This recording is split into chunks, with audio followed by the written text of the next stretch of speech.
That's a pause. 50. Or 50. Whack-a-mole number 50. We're gonna celebrate here. I have with me, you all been waiting for her to come back, the Archivist. Hi, VC. Okay. Cheers. 50. 50 to 50. Woo! These are my mother's glasses. She can't see a thing without them. 50 friggin' whack-a-moles. Now, there's a contest I'm going to announce right now, but it's going to really start in the new year. But I want to announce it now because I think I said I was going to do it during the 50th anniversary of Whack-a-Mole. And I know it's a holiday, so you might not be paying attention. And my friggin' #1 fan has his friggin' contest going on until February. That's John at the Digital Gramophone. So enter his first, please. Do me a favor. You know, just do it. Just out of the kindness of your heart. Enter John's Digital Gramophone's contest. He's sending me like pictures now and videos of his kid singing Beatles songs. How weird is that, right? It's true. It's true. True story. Creepy. Okay. I'm going to announce the contest, and we're going to do whack-a-mole. And as I said before, if you watch these whack-a-moles, when I have a guest, we don't really do random. But here's the contest. You're going to do whack-a-mole. That's easy. All right? You have to be a subscriber, unfortunately. So I realize that 49% of my viewers of each video, average, are subscribers. 51% are not. So I'd love to have more of you subscribe. And I'm not, you know, this is not like fucking PBS Pledge Break where you have to sit through like 3 hours of a Peter, Paul, and Mary concert and donate your money and write a check every month. This is 50th anniversary of Whack-a-Mole. So you have to be a subscriber. You got to do a video. I know I have a lot of people that chime in regularly that don't do videos. I don't know exactly how to do this. Maybe at some point I'll do one for you guys and women. But you need to make a whack-a-mole video. Now, if you, a lot of you shoot with your collection behind you. If you don't, you have to move your camera because you need to literally go pick 5 CDs, 5 LPs, and showcase them and talk about them. Not 3, not 6, 5. And that's it. So I want to see you pick randomly and, you know, tell a little personal story, tell what you know about the music. I'm wearing my Riverside t-shirt. The Archivist is leaving the room because, never mind. Okay, I'm not going there, Archivist. Okay, so we're going to start. She left me. She left. Okay, she went back to Austin or Tulsa. Hello? I'm alone in here. Okay, I'm going to pick some things and some talk about them, but I kind of pre-picked this time. Again, Vinyl Richie thinks I'm a cheater, and I just pull. I pre-plan them. I seriously don't. But this time when I have the group things, I did. So first I'm going to talk about C-Train. Now, C-Train basically started as the Blues Project. They were the Blues Project and they had albums on Verve and other labels. And they did this first album on A&M Records. And I bought this record when it came out. Was it 1969 or 70? I forgot right now. I should know that. But I bought it because of the cover. Not that it's a great cover, but it intrigued me at the store in San Francisco. So I bought it and I love this album. Now, they really kind of reformatted and changed after this album, but this album, C-Train, the opening cut is called C-Train, and it's with Roy Bloomfield, Richard Green, John Gregory, Don Kretschmer, and Andrew Kullberg, and James T. Roberts, who's a lyricist. They're one of those bands like Procol Harum and Elton John that they had a separate lyricist writing lyrics. Bluesy, psychedelic, great record. I'm alone in here. Then they switched to Capitol and they became really a different band. Are you yelling at me? Yes, I'm not. I'm just when you're ready, you know. Yeah. Okay. C-Train became a different band. They switched to Capitol, and they got produced by none other than George Martin, Beatles producer George Martin. Peter Rowan joined the group. There was the Rowan brothers, which are his younger brothers. Peter Rowan became sort of a Northern California countryside band. They were from the East Coast. They went to the Marin County and then back to the Boston area. But very kind of got into more country rock-ish. I like these albums. I don't love them as much as that first album. They're one of the first bands, too, that covered Willin', the great song that was written by Lowell George. In fact, it opens this record up. Written by Lowell George and Little Feat. Linda Ronstadt covered it. What a great song, right? I've been from Tucson to Tucumcari to Hatchme to Tamapaw, driven every kind of truck that's ever been made, even wrote the back road so I wouldn't get weighed. And if you give me weed, whites, and wine, show me a sign and I'll be willing to be moving. And then just David quickly, Dondero does an excellent cover of that. Does he? Okay, I don't have a David Dondero album. And then Marblehead Messenger, when they're from Boston, Marblehead, from the East Coast. Again, Peter Rowan. These records are good. Again, I believe George Martin produced this one as well. But it just, for some reason, that first one on A&M really grabbed me. Yeah, produced by George Martin, Air Studios. But they kept shifting bands after this and never really quite caught on. And they're a band that unfortunately, I never saw. And then, of course, lastly, they switched and they're even a completely different band. And Peter Rowan's not in the band. They did one album on Warner Brothers Records, C-Train. So that's just a little intro, showcased Whack-A-Mole to show you something a little different. I think they're really interesting, especially that A&M record. I'd say if you're a psychedelic fan with a little folk rock flair, early, 69, 70-ish, it's a winner, in my opinion. Okay. Does the Archivist have anything yet? No? No. No? Okay. I can't think of any. She can't think of anything. No stories. Let me pull one more thing and then we'll get her on camera here. We'll get her here.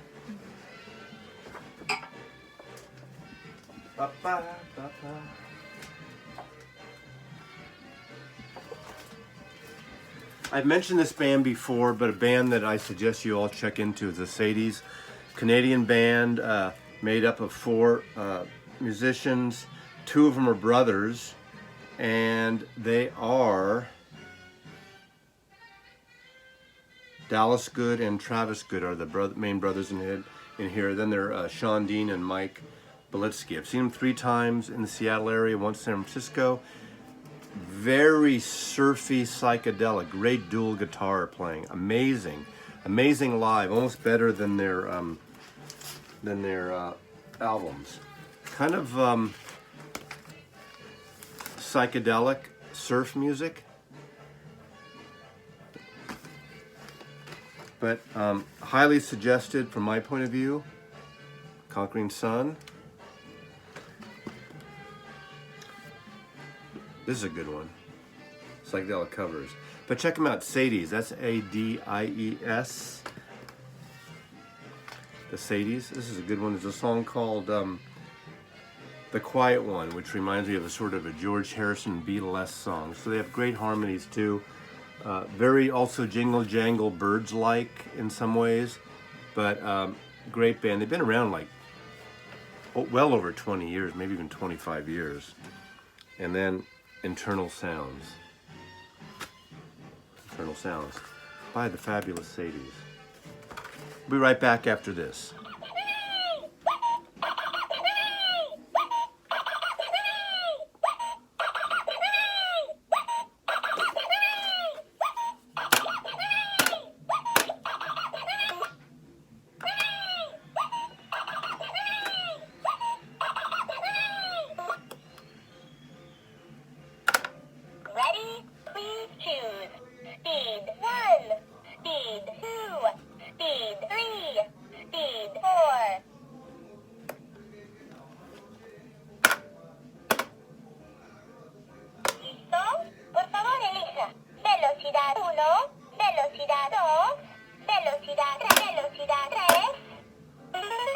Qué lástima.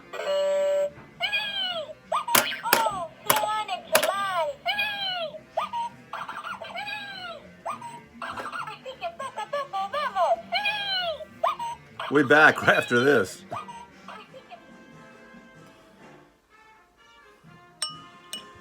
We're going a little Pinot Grigio. Ruffino Pinot Grigio.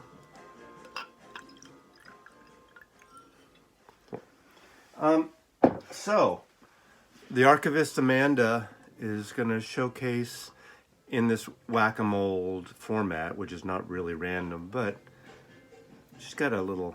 The topic was randomly came to me, so that might count. Right I know. there. I know. A few years ago, I had the incredible pleasure of working with my brother. He does a summer camp and sometimes a winter camp. They do a camp twice a year. In the summer, it's always in Muscle Shoals. And the year that I went, I played records. Most of them all recorded in Muscle Shoals. And I actually got to DJ underneath a rock shelf under a giant rock. Imagine that. And it's true. And it was great. It was like a week long. Hello, Memphis! It's Alabama. Hello, Alabama! What do I know? I'm from the West Coast. Yeah. Anything between New York And the rest of the Oakland country. is the same. Yeah. I'm kidding. Lighten up out there. Jesus. It's also Manchester, England. Sorry. So I got to learn a lot about all the music that was recorded in Muscle Shoals. And of course, then I kind of dove into all the stuff that was recorded in Memphis after that. But I just wanted to kind of share that I know that a lot of Mazzy's regular watchers are in the South and in that kind of general area. So maybe you'll find out some new local faves. Not that the artists are local, but recorded in the general area in the South. This kind of came to me because I was looking on the shelves and I saw Wilson Pickett, and he recorded a couple songs there over the course of his career, but, and I'm totally gonna butcher exactly what songs. You're gonna have to forgive me. Yeah, don't come after her about specifics. The third song in 1971 was not recorded there, but that middle bit was recorded by somewhere else by Donald Duck Dunn instead of. Okay, shut up. We know that. I'm going to do an overview, just kind of pick out some really excellent recordings that you forget were done in Muscle Shoals, which is this tiny little town, kind of, near Tuscumbia, Alabama, like nowheresville. Someone lives there, so we don't think And you're nowhere. a lot of people live there, and Fame Studios, great documentary about Fame Studios, Muscle Shoals Sound, great documentary about that. You can actually, I used to be able to go tour Muscle Shoals Sound, but I don't think you can anymore. Beats bought it, then Apple bought it, whatever. Apple? They bought Beats, by extension, acquired Muscle Shoals Sound. Now it's a recording studio again. So Jimmy Iovine. Somebody owns it. Well, I know, yeah. But he with Dr. Dre did Beats. I know, but they don't own it now. Yeah. So I'll be quiet. I'll be sitting here all alone. So anyway, Wilson Pickett sparked this thing about me kind of jumping down this rabbit hole of all of these incredible records that were recorded there. And, it was a few years ago, maybe 5 or 6 years ago, that the Muscle Shoals Sound, the Fame and Muscle Shoals documentaries came out. And so, that was a big deal. Etta James did some of her, At Last was recorded there. Some of the most incredible of her recordings, most iconic, recorded there at Fame, Studio B, I believe. I just want to show this a little bit because people love to see. Yes. This is a great French import. It's not on this one. That's Yes, why. It is. At Last? Yes, it is. Yes, but then there's some. I don't know if it's its exact recordings, but this is a great. Excuse me, watch your face. But a French comp that I bought in France. Actually, it's a 1971 comp. from Chess Records, French. But anything you need an Etta James record. At Last, Stop the Wedding. I mean, Any of them. Any Etta James record is worth buying, in my opinion. Tell Mama. Oh God, right? Tell Mom, yes. Tell Mama. Such One a of the good greatest song. records ever made. So good. Percy Sledge, also the other memory sparked by this little rabbit hole. He died just before I went to Muscle Shoals for this camp. And the interesting thing was he was actually going to go to the camp, and I was going to hang out with Percy Sledge, and we were going to talk tunes. And he unfortunately passed away just before. I was, really sad. Incredible guy, incredible recording artist. Again, I don't think that the songs that he recorded at Muscle Shoals are on this album, but incredible recording artist. You should definitely have a Percy Sledge album in your repertoire. One of some of the most iconic, an excellent Atlantic box set. When a man needs a woman. Percy Sledge. Percy Sledge. The Big Chill generation. All right, go ahead. Yeah. Continue.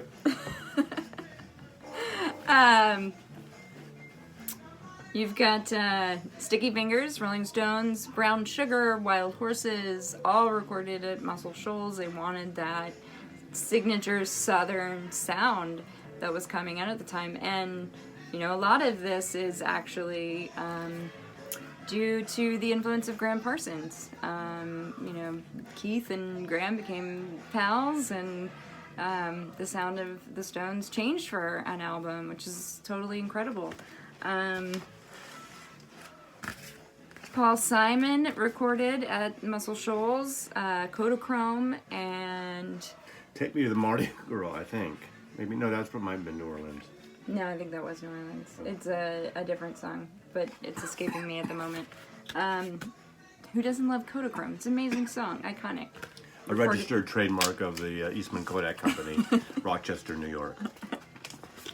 Seriously, it says that on the record. Undoubtedly it does. Canned Heat recorded there. Something about the river. The name of the song is escaping me. But only one song was recorded there. It's kind of an interesting thing about the Muscle Shoals sound is it pops up on records and it's not the entire album. And back then it was more common to record in multiple studios than it is now, I think. Not from this record necessarily. Not from this record. So don't. But I just wanted to show write those something letters. And get it in your head. Also, any Canned What Heat about Al album Green? totally worth buying anyway. Were Al Green recorded there? Not that I'm aware of.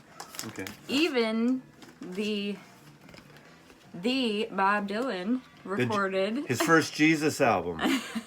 recorded at Muscle Shoals or Fame. Fame, I believe. You gotta serve somebody. You gotta be served. You gotta serve somebody. Muscle Shoals, middle of Alabama. He wanted that sound, and it came out. This is a great record. This is produced by Jerry Wexler and Barry Beckett. The sound is great. Is this the one that Mark Knopfler plays on, maybe?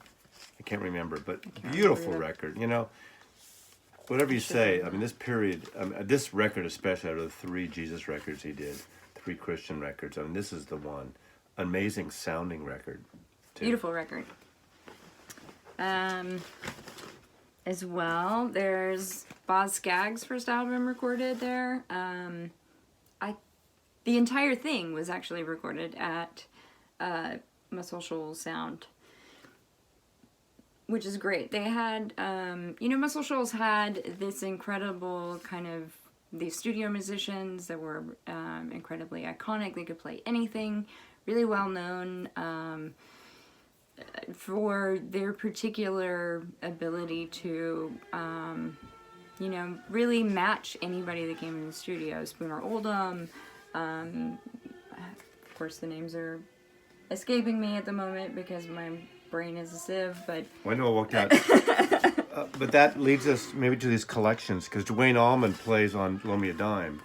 Yes, Dwayne And- Allman spent some time in Muscle Shoals, and he fell in love with like the recording studios, both Fame and Muscle Shoals sound.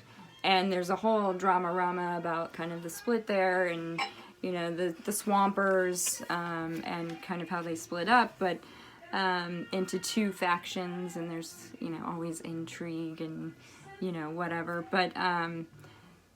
So in this, you got, him on playing, for instance, Clarence Carter recording at at Fame. You got Games People Play, Joe South.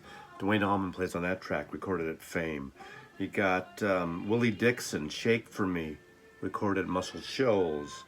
So a lot of this stuff, from, I don't know about both these volumes, but we're not getting into each track. But these are Yeah. great collections. Excellent A collections. lot of us of my generation, we kind of, got into the Allman Brothers little offshoot here from the Fillmore, Live Fillmore, and then Eat a Peach right as he died, and then of course these posthumous collections of Dwayne. We didn't realize how important he was and how much of it, not a chameleon, but how many studio recordings he was on. We had no idea that because he Yeah. wasn't a cliche studio musician like the Wrecking Crew or anything like that. Right. But at the South, a very important artist. Absolutely.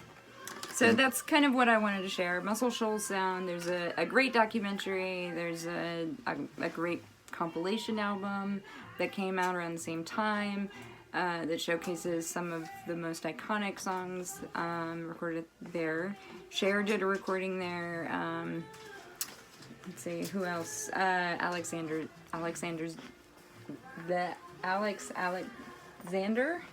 Alex Alexander, John Lennon covered him. Yes, he did a recording there. Patches, that Clarence Carter song, recorded there. It was actually a cover of a song written by the guy who started Fame Studios. He wrote that song, and it's actually about his dad, I believe. We'll be back after this break.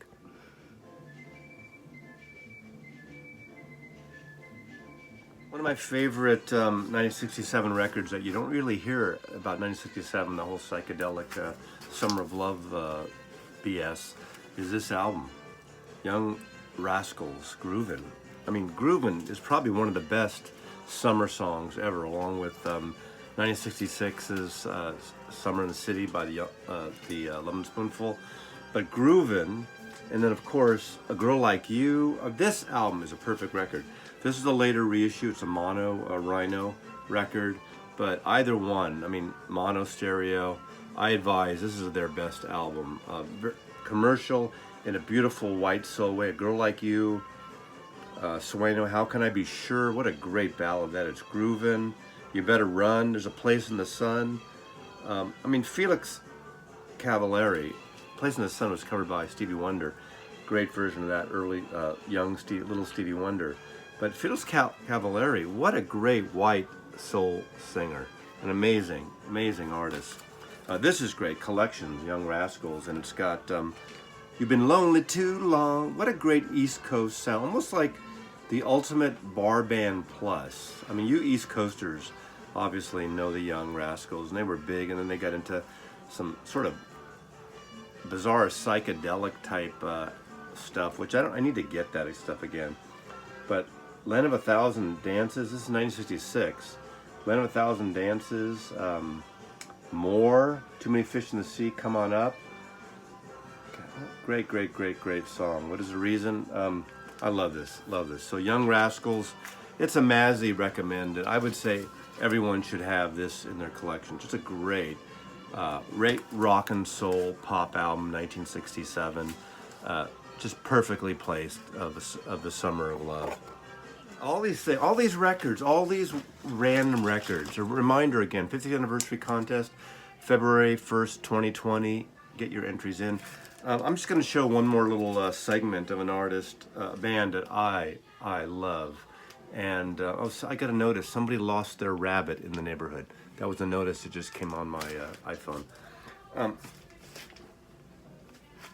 wonder if Glenn Close is in the neighborhood.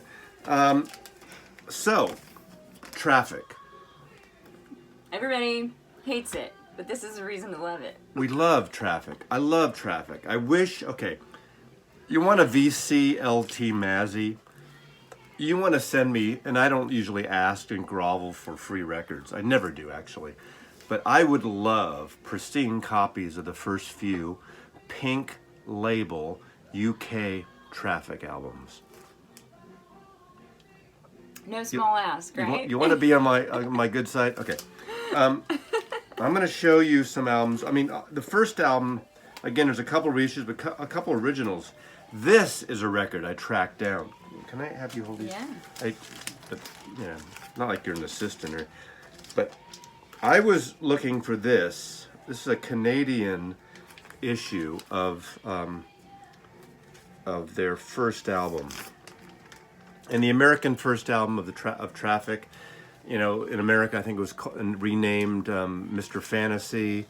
It's this record. In UK, it was Heaven Is in Your Mind.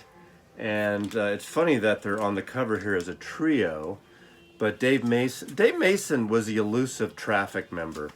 And it really disappoints me that there was an issue, I don't know if it was an ego thing, songwriting thing, between Stevie Winwood and Dave Mason. I don't know all the, someone out there, you watchers are going to know more about the personal politics of that with bands, of all that.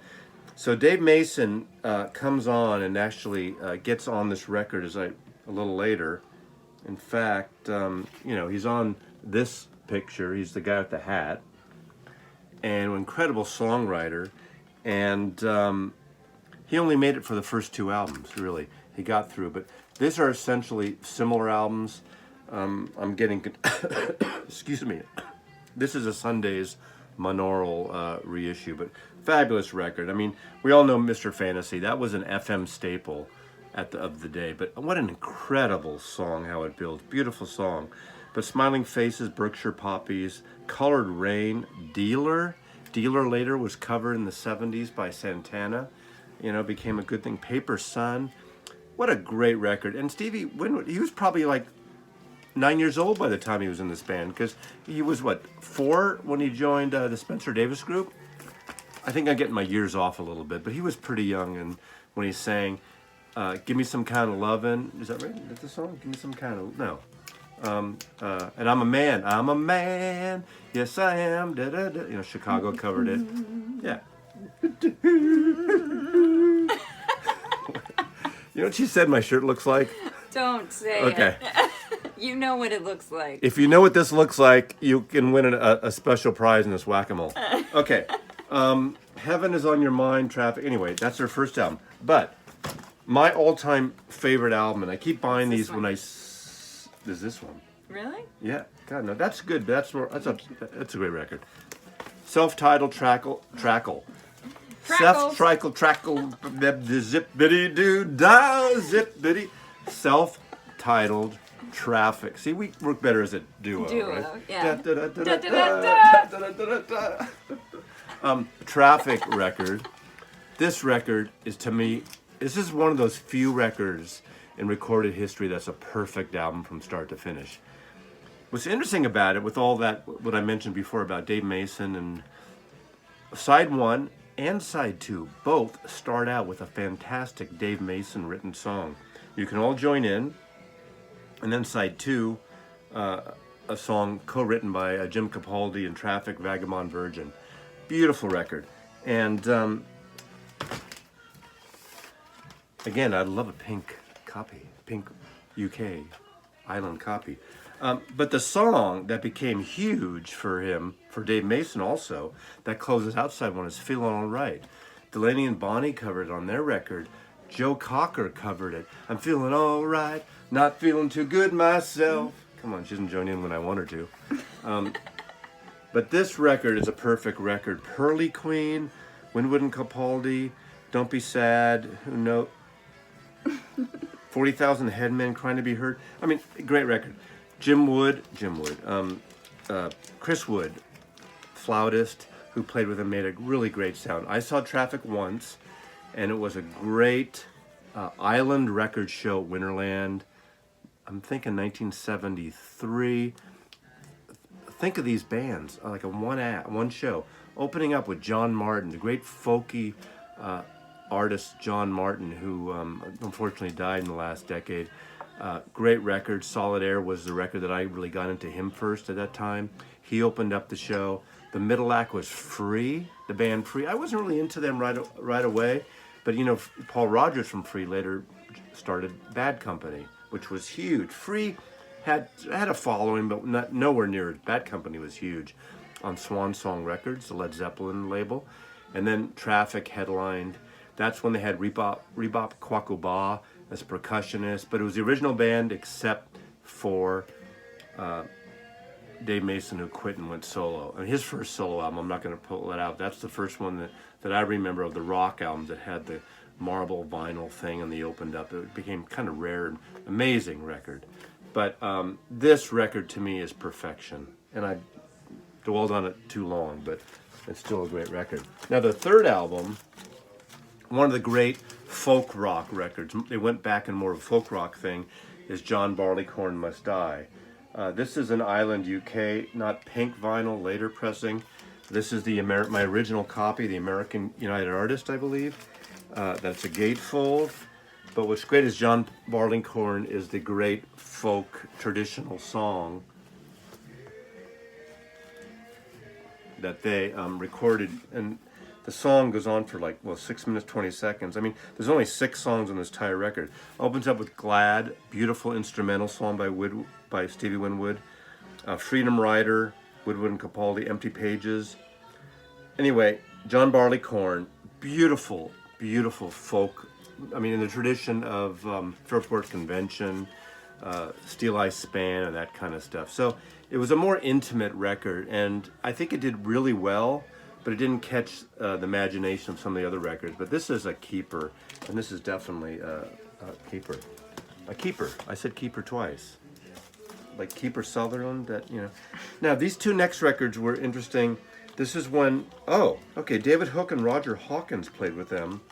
So I wonder if this was Muscle Shoals or any of those studios. That would be interesting. This is 1973. They did 2 records back to back. Actually, this is the second one. This was done this one was recorded in Hollywood. Oh, okay. Is this 72? I'm blanking out my order. I think this is the first one. What was this about? They went to label and said, let's do both our albums with these weird cut corners. The shape. It was like, okay, is that going to be our thing? They did 2 records in a row. Low Spark of High Heel Boys and Shoot Out the Fantasy Factory. Good records. I remember at the time when these came out being a little disappointed. Again, I saw them around this period. The band evolved. The main trio of Chris Wood and Jim Capaldi and Stevie Winwood opened up with these. David Hood and Roger Hawkins were from the southern. What period was that? I'm blanking out here. See, I should have researched this, but we improvised. Off the cuff. But these are more, the songs are long, the songs are jammy, a little jazzy jammy, like Mazzy jazzy jammy. Rock and Roll Stew, Rainmaker, Low Spark of High Heel Boys goes on for 12 minutes and 10 seconds. And then here's Shoot Up the Fantasy Factory. These got some FM radio play, but I think they were cult. I guess they sold a lot. I can't remember it exactly, but. And Last Exit, they split up, so they put a record out. This became their logo earlier around this time. It was on everything. I actually had a great T-shirt of this. I wish I still had it with that logo. But this was like a comp. Has Feeling Good, Blind Men. So Feeling Good was like an 11-minute song. Produced by Jimmy Miller, who worked with the Rolling Stones. Medicated Goo, Shanghai Noodle Factory, Just For You. Kind of a closeout. Then there was sort of a reunion record of sorts that came out in the 70s, in 74. Actually, that was still later. That's only a year later. God. But They just couldn't wait to get back together. couldn't wait. I'm sorry. In those days, when you're young, like a year, all of a sudden seems like a million years. Now, it takes a band 4 years to do their project. Their project isn't ready. Now we got to do a project. Fuck that shit. I love this record, When Eagle Flies. And I remember I had a girlfriend at the time Nancy, who worked at KSAN Radio on the weekends, that would play records. But the song "Walking in the Wind" is a great song. Kind of fades in, then fades out. Beautiful record. But again, it's Winwood Capaldi, and I think Chris Wood is on this still. I believe he is, and Rebop Kwakaba, right? You don't know. Produced by Chris Blackwell. You know, Chris Blackwell is the owner, the starting of Island Records, that produced all the Bob Marley records, and he was really the pioneer, the white man bringing reggae music to the West. But, to the other white peeps. Yeah, exactly, you know. Harder They Come, and hey, we won't get politically and culturally into appropriation, but it worked. Anyway, that's not a definitive thing about Traffic, but I just wanted to show some Traffic records because they are, in fact, one of my favorite bands. I have some CD comps I'm not going to pull out for this video. So, anything else to say, Amanda? I think I'm good. I'm still trying to figure out what fruit is on the back of this. What's he eating right there? What is that? Let me see. Looks like the skin of an avocado, and it would be weird to be biting into an avocado like that. If you know, let us know. Write us. Inquiring Send a minds self-addressed want to know. stamp envelope to Maslov, Seattle 98118. Just put Maslov, Seattle 98118. And let's see if it makes it to me. And if it does, I'm going to send you back a free record. There you go. God, if I get a shitload of my mailman, Edward, is going to... I gave him a fucking gift card because he's so good to me. He rings my doorbell when I have a record so it doesn't sit in the fucking sun and no one steals it. So I gave my mailman a gift card. I hope you gave your mailman a gift card when you get all those fucking boxes of records. Yeah, especially like all the bazillions of things you're ordering from Amazon. You know you are, don't you? Yeah. Be nice to your mail carrier. Absolutely. Yeah. Okay. We'll now, close out anyway, with that. Holiday spirit. You holiday know? spirit. Kindness, generosity, the giving of music and whatever, food, gift certificates, shared knowledge. Other shit. Keep it coming. We love you. We love you. We love you. Anyway, I don't know what kind of order this is going to be put together in. Because we shot in parts and pieces, and this may end up being like the long version of Ronaldo and Claire, if you know what Sorry. I saw that 4 or 5 hour version in the theater, the Castro Theater, way back in the day in San Francisco. Hey, I love Bob Dylan, but Ronaldo and Claire, or anyway, I'm digressing here, but we love digressing. Anyway, Whack-A-Mole, our 50th episode. Thank you, everyone. Thank you for watching. I love all your comments. Subscribe. Why not? 49% of you, 51% of you are getting off scot-free. Subscribe. You don't have to pay money. You just get a little like, ow, ow. You get a little knocker. Doesn't even hurt. You get a knock that, hey, Mazzy's got a new video. You click your middle thing and you see all those people you're saving up. Yeah, you can watch for free, but you know, I don't know why. I'm not monetizing this thing, so it doesn't really matter how many subscribers I have. And I'm not like Digital Gramophone doesn't give a shit. And the less subscriber he has, the better he feels. And the more videos of his kids singing Beatles songs, his son singing a Beatles song, he can send to Mazzy. Because I need to see that. I don't know. We're ranting here. Anyway, enter the contest. 5 random whack-a-moles. I need to see your collection behind you. CDs, records are fine. Hey, books. You could do books. You could do random anything. Whatever. I shouldn't say that. It's not random anything. Careful. Yeah, you're not going to be like John Cusack. Here are my 5 girlfriends from the last 10 years in high fidelity. That's kind of a sexist, kind of misogynist thing. Yeah, don't do that. Yeah, we won't do that. Anyway, Mazzy loves you, and Happy New Year, and We'll see you soon. We'll see you. Yeah, we'll see. Bye.